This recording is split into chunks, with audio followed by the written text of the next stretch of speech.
Olá, meu amigo e amiga. Estamos começando mais uma semana aqui no nosso Portal do José. Semana essa que eu desejo que seja muito legal, que seja ótima para você e certamente será. Uma semana que está no meio de uma Copa do Mundo, né? Que é um fenômeno que acontece aqui para nós no Brasil. A coincidência de termos sempre Copas do Mundo junto com processos eleitorais no nosso país. Portanto, as nossas atenções, quer queiramos ou não, ficam sempre muito divididas, com as manchetes dos jornais ressaltando os heróis do dia, os vilões do dia, as jogadas espetaculares, as questões geopolíticas que envolvem os encontros de equipes de futebol dessas nações e todas as coisas que envolvem o futebol.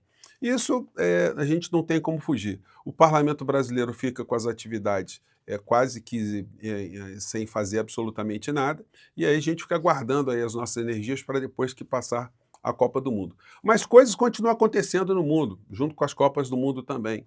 Na Colômbia, houve uma eleição e essa eleição não trouxe um resultado nada agradável para as forças progressistas. Mas, para nós no Brasil, isso serve como um grande alerta de que a gente não pode desguarnecer o que está nos desguarnecermos, né, em relação ao poder que a extrema-direita tem, os veículos de comunicação fazendo campanhas diretas, campanhas subliminares, as grandes big techs e os extremistas estão espalhados por todos os lados. Então nós temos que ter cada vez mais competência para lidar com essas pessoas todas. Bom, vou conversar com vocês sobre o que está acontecendo, vou fazer aqui algumas atualizações, mas é sempre fundamental convidar você que chegou agora ao nosso portal, ainda não é inscrito, para que você se inscreva e venha conhecer o nosso portal, compartilhe os nossos vídeos, dê seu joinha, mande seu comentário, porque isso ajuda a gente a chegar a mais pessoas como você.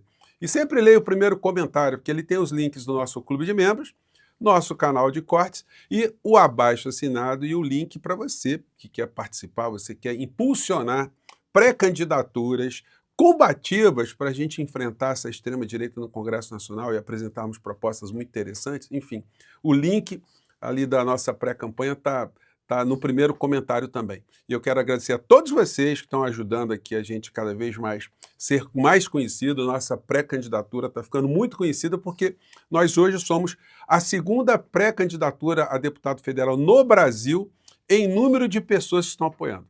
Não em número de grana, em volume de grana, mas em número de pessoas, que para mim é muito mais importante, né? Importante, gente, não é ter volume de grana, mas é ter pessoas como você aqui no nosso portal, pessoas engajadas, pessoas que estão jogando a sua energia, que estão se doando para a gente ter uma mudança no nosso país. E essa mudança muito importante passa também por uma transformação no parlamento. Eu tenho certeza que muitas pessoas muito combativas vão chegar até a Câmara Federal. E com a ajuda de todos vocês aí, nós certamente estaremos lá também, né? Então vamos seguir juntos, né, gente? Você que é muito bem-vindo, muito bem-vindo. Bom, começando aqui com essa pauta, que ontem eu falei muito en passant, né? Uma segunda reunião entre Flávio Bolsonaro e Daniel Worcaro, a matéria do Lauro Jardim, que está sendo muito repercutida.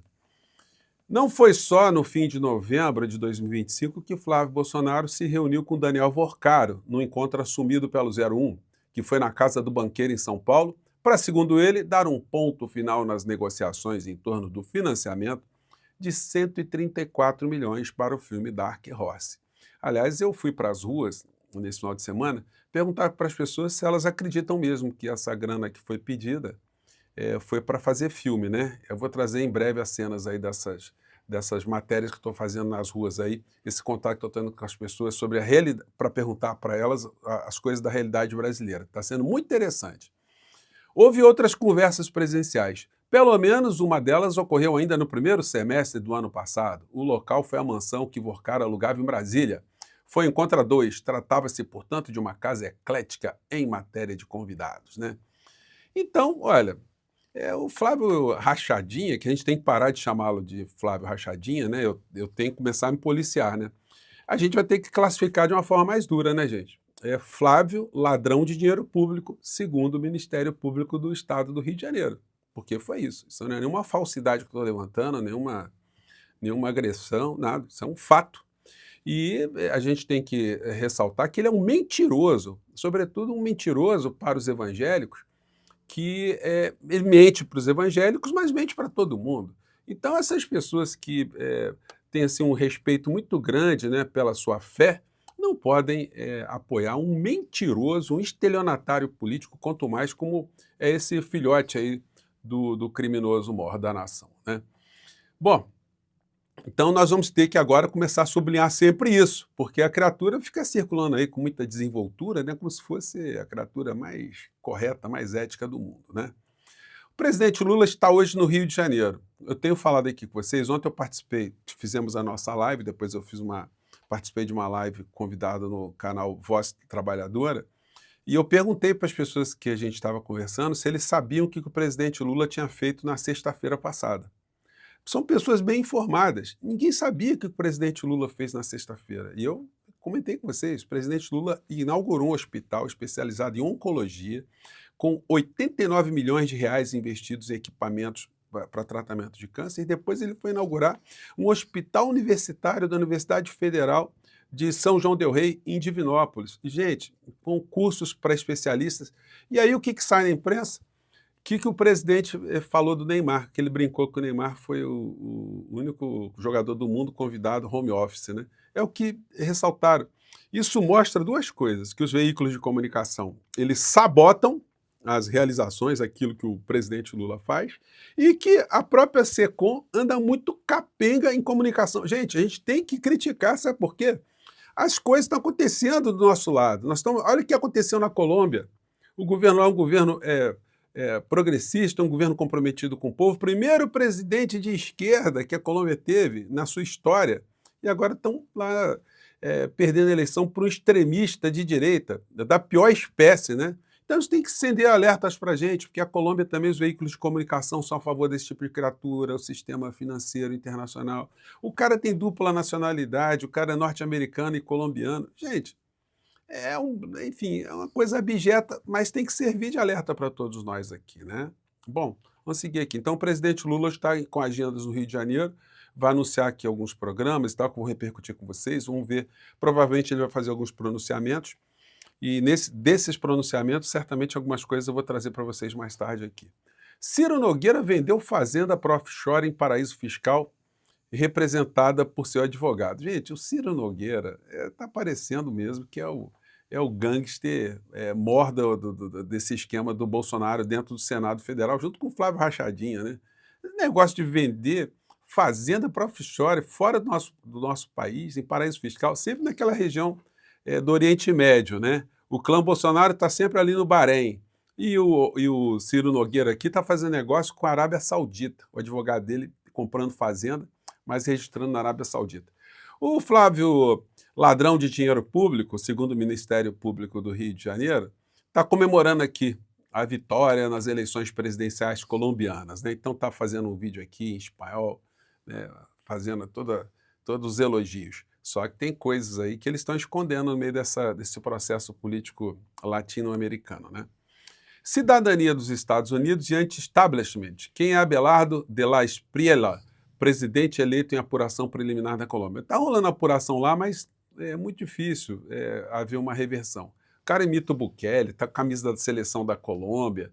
É um negócio, gente, olha, quanto tempo vai durar esse troço lá, a gente não sabe, porque ao mesmo tempo que eles estão todos felizes, né, por conta desse tipo de avanço da extrema-direita, aqui do lado eles escondem um outro extremista que estão coligados com eles, né? Porta-voz de Milei deixa a função por acusações de ocultar 500 mil dólares.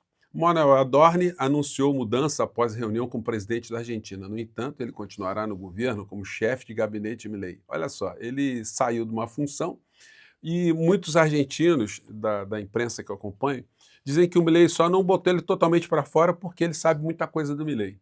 Ele é sócio oculto do Milei.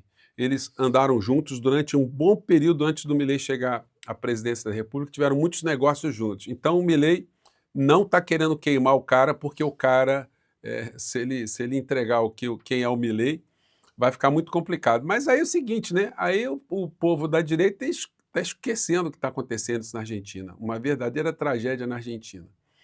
E aí, entrando num assunto aqui nosso, né, importante, vejam a capa do jornalão aqui, o Globo. Fazendo aqui uma campanha contra o fim da jornada 6x1.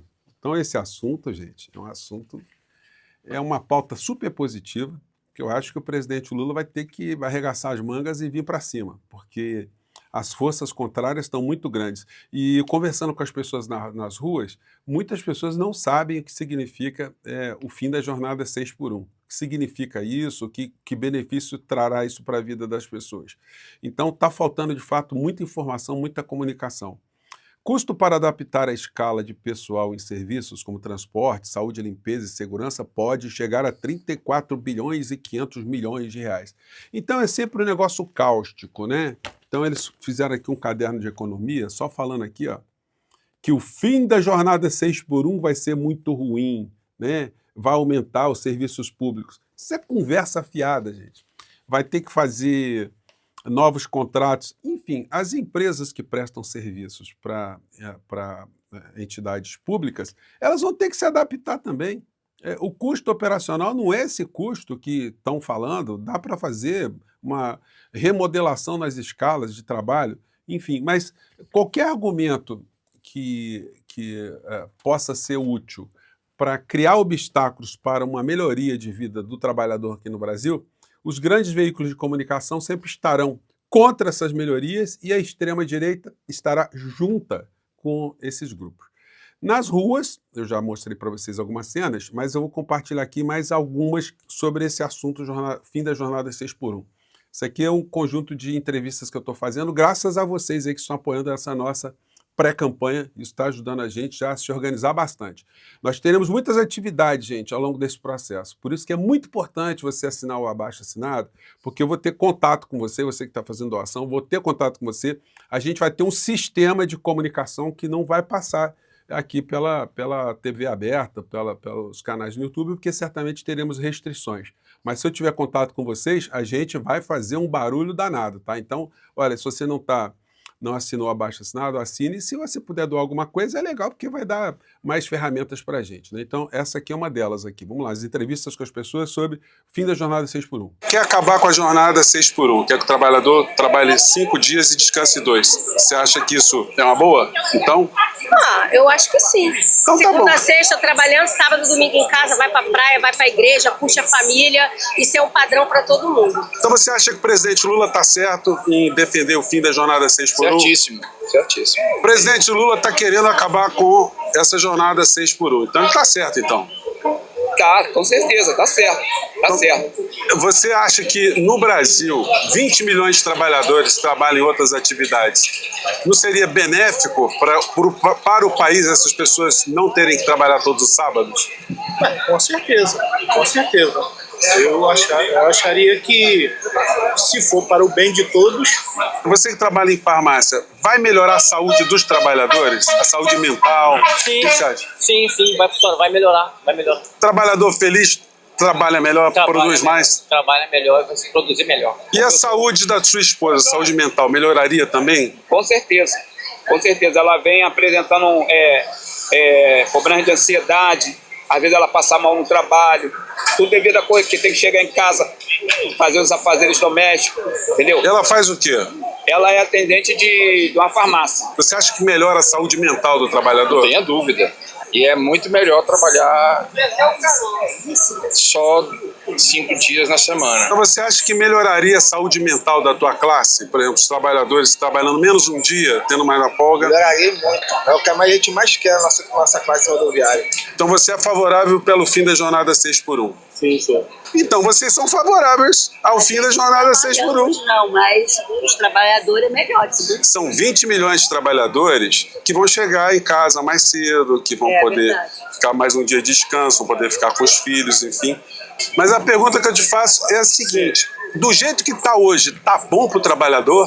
Não, provavelmente não. Assim, independentemente, a gente tem que ser sincero, tem que ser bom tanto o trabalhador quanto o empregador. Esse último entrevistado aí, ele deu demonstrações no papo ali que ele recebe mais informações desse universo do bolsonarismo do que do nosso campo, né? Então é para a gente ficar bastante atento em relação a isso. Gente, mais uma vez, muito obrigado. Tá ali as informações de você se engajar aqui no primeiro comentário. Muito obrigado, vamos seguir em frente. Mais tarde tem mais imagens, tem mais assuntos importantes, tá bom? Um grande abraço, tchau.